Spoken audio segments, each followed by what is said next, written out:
নমস্কাৰ বন্ধু বান্ধৱীসকল, পুনৰ এবাৰ সকলোকে স্বাগতম জনাইছোঁ আন এটি জব ইনফৰ্মেটিভ ভিডিঅ'লৈ। লৈ আহিছোঁ আপোনালোকৰ বাবে আন এটি জব ইনফৰ্মেশ্যন। এডভাৰ্টাইজমেণ্টটো আহিছে office of the district and session জাজ বৰপেটাৰ পৰা, য'ত তেওঁলোকে কেইবাটাও গ্ৰেড 4 পদৰ বাবে আবেদন বিচাৰিছে। গতিকে আপোনালোকে ভিডিঅ'টি চালে গম পাব কি পদ আছে তাত, কোৱালিফিকেশ্যন কি বিচাৰিছে, দৰমহা কিমানকৈ দিব, কেনেকৈ এপ্লাই কৰিব লাগিব, গোটেই কথাখিনি আমি ভিডিঅ'টি ডিছকাছ কৰিম। ইনফৰ্মেটিভ যেন পালে আপোনালোকে লাইক আৰু শ্বেয়াৰ কৰিবলৈ নাপাহৰিব।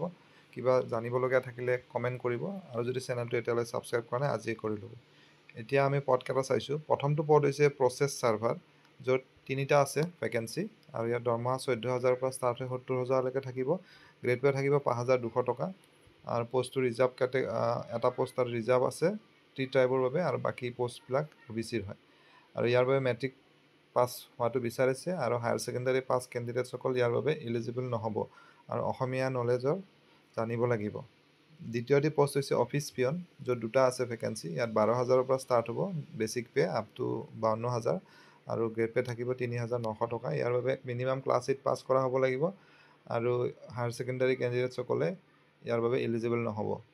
আৰু তৃতীয়টি পষ্ট ড্ৰাইভাৰৰ পষ্ট হয়, যিটো কণ্ট্ৰেকচুৱেল হ'ব, আৰু যাৰ বাবে পে'মেণ্টটো ইয়াত ফিক্স থাকিব 15,000কৈ এটা পষ্ট আছে। আৰু ইয়াৰ বাবে ক্লাছ 8 পাছ হ'ব লাগিব, আৰু ড্ৰাইভিং লাইচেঞ্চ থাকিব লাগিব। চ' যিসকল কেণ্ডিডেট ইণ্টাৰেষ্টেড হয় তেওঁলোকে ইয়াত অফলাইন যোগে ষ্টেণ্ডাৰ্ড ফৰ্মত এপ্লাই কৰিব লাগিব, আৰু বয়সৰ সীমা 18 পৰা 40 বছৰ। আপাৰ এজ ৰিলেক্সেশ্যন থাকিব এজ পাৰ গভৰ্ণমেণ্ট নৰ্মছ। আৰু বৰপেটা ডিষ্ট্ৰিক্ট জুডিচিয়াৰী যিটো অফিচিয়েল ৱেবছাইট আছে, সেইটোত গৈ পেলাই গোটেই ডিটেইলছখিনি চাব পাৰিব। আৰু অফলাইন এপ্লিকেশ্যনৰ যিটো লাষ্ট ডেট হ'ল অহা 28 অক্টোবৰৰ ভিতৰত গৈ পাব লাগিব। এড্ৰেছটো দিয়া আছে ডিষ্ট্ৰিক্ট এণ্ড ছেছন জাজ Barpeta, new judicial court complex নিয়াৰ ল কলেজ বৰপেটা। গতিকে আৰু ইয়াত বৰপেটাত ওলালেও ইয়াতে অল অসমৰ যিকোনো ডিষ্ট্ৰিক্টৰ পৰা কেণ্ডিডেটছে ইয়াত এপ্লাই কৰিব পাৰিব। গতিকে আশা কৰিছোঁ ভিডিঅ'টিৰ জৰিয়তে আপোনালোকৰ মাজৰ এজন হ'লেও কেণ্ডিডেট উপকৃত হ'ব। পুনৰ এটা নতুন ভিডিঅ' লগ পাম। ধন্যবাদ।